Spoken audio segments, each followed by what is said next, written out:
Olá! Sabe aqueles números sobre população que a gente vê por aí? Pois é, por trás deles tem uma história. E que história! Hoje a gente vai mergulhar de cabeça na demografia para entender direitinho como essas estatísticas contam tudo sobre o passado, o presente e até o futuro de uma nação. E a grande pergunta é justamente essa, né? Como é que simples dados, tipo quantos nasceram, quantos morreram, quem mudou de cidade, como é que isso consegue pintar um retrato tão fiel de uma sociedade inteira? É exatamente isso que a gente vai desvendar agora. Vamos seguir as pistas que os números deixam pra gente. Então, vamos pensar nisso como se a gente fosse um artista, tá? E a nossa tela é a população. Cada dado demográfico que a gente olhar vai ser uma pincelada. E no final, quando a gente juntar todas essas pinceladas, a gente vai ter o rosto, a cara de uma população inteira. Vamos construir esse quadro juntos, peça por peça.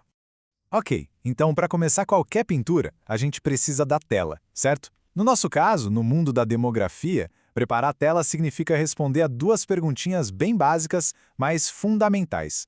Afinal, quantas pessoas existem e onde é que elas vivem? Essa vai ser a primeira camada de tinta no nosso quadro. Ela cobre o super básico, qual o tamanho da população, a densidade dela e onde ela se localiza. É o nosso ponto de partida, o esboço inicial. E o primeiríssimo traço desse esboço não podia ser outro: o tamanho da população. Simples assim, é a contagem total de pessoas, o ponto de partida para qualquer análise que a gente quer fazer. Só que, claro, só o número total não conta a história toda, né? É aí que entra a densidade demográfica. Ela vai nos dizer se essa galera toda está espalhada por um território gigante ou se está todo mundo concentrado em cidades. É com ela que a gente descobre onde estão os grandes centros e onde não tem quase ninguém, os famosos vazios demográficos. Olha só o impacto disso na prática. Pense em dois lugares com, 10 milhões de pessoas. Em um, essa galera vive toda espremida numa cidade grande.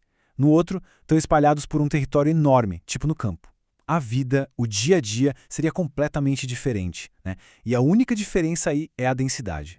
E por falar em cidade e campo, para onde será que as pessoas estão indo mais? O grau de urbanização mede justamente isso. É um baita indicador de desenvolvimento econômico e mostra bem essa transição de um estilo de vida rural para um mais urbano. Beleza, já temos o nosso esboço. Sabemos quantas pessoas são e onde elas estão. Mas essa foto não é estática, né? A população muda o tempo todo. Então a pergunta agora é: o que faz essa população crescer ou diminuir?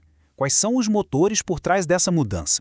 No fundo, a dinâmica de uma população é uma história bem simples, uma história de começos e de fins. São os nascimentos e as mortes que ditam o ritmo. É essa conta que vai dizer se a população está naturalmente crescendo, diminuindo ou se está estável. E para medir essa dinâmica, a gente usa alguns indicadores-chave. Tem a taxa de natalidade, que dá uma ideia geral, mas olha só, a taxa de fecundidade é ainda mais interessante porque ela foca na média de filhos por mulher. Isso ajuda a gente a prever o futuro com mais clareza, sabe? E claro, do outro lado da balança, temos a taxa de mortalidade, que acompanha os óbitos. E aí, com uma continha bem simples, mas super poderosa, a gente chega no crescimento natural, ou vegetativo.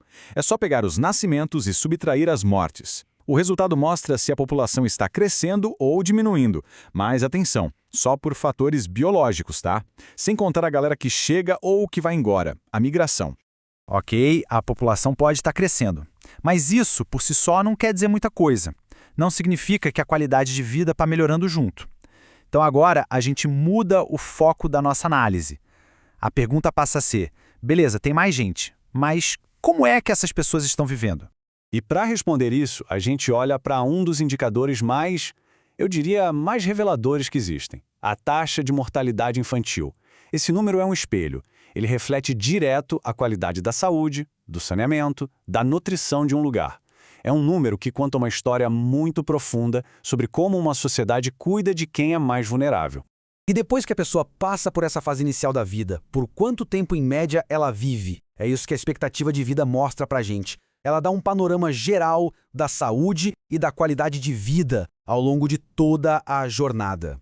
Bom, a estrutura do nosso quadro já está montada. A gente já tem o contorno, as cores de fundo. Agora é a hora de adicionar os detalhes mais finos, sabe? De olhar para a composição interna dessa população. Um detalhe crucial é a estrutura etária, ou seja, qual é a proporção de jovens, adultos e idosos. Essa balança é fundamental. Ela define os desafios e as forças de um país. Pensa bem, uma população mais jovem precisa de mais escolas. Já uma população que está envelhecendo vai pressionar mais o sistema de aposentadoria, por exemplo. E dá para ir ainda mais fundo nesses detalhes, viu? A gente pode olhar a proporção entre homens e mulheres, os movimentos de migração, que transformam totalmente as cidades e as comunidades. E, claro, a diversidade étnica e cultural, que é o que dá a riqueza, a textura social. Cada um desses fatores é uma nova cor, um novo traço no nosso quadro. Pera aí, a gente viu um monte de números separado, mas e se desse para juntar vários desses fatores num único indicador? Um número que resumisse a situação geral de um país. Pois é, essa forma existe. E esse indicador é o famoso IDH, o Índice de Desenvolvimento Humano. O que ele faz? Ele junta 3 pilares: saúde, que é medida pela expectativa de vida, educação e renda. Com isso, ele cria um retrato do bem-estar humano. Um IDH alto geralmente significa que as pessoas vivem mais, têm acesso à educação e um bom padrão de vida. Um IDH baixo, sinal de alerta de que há desafios urgentes nessas áreas. É como se a gente pegasse todas as nossas pinceladas e finalmente visse a imagem completa.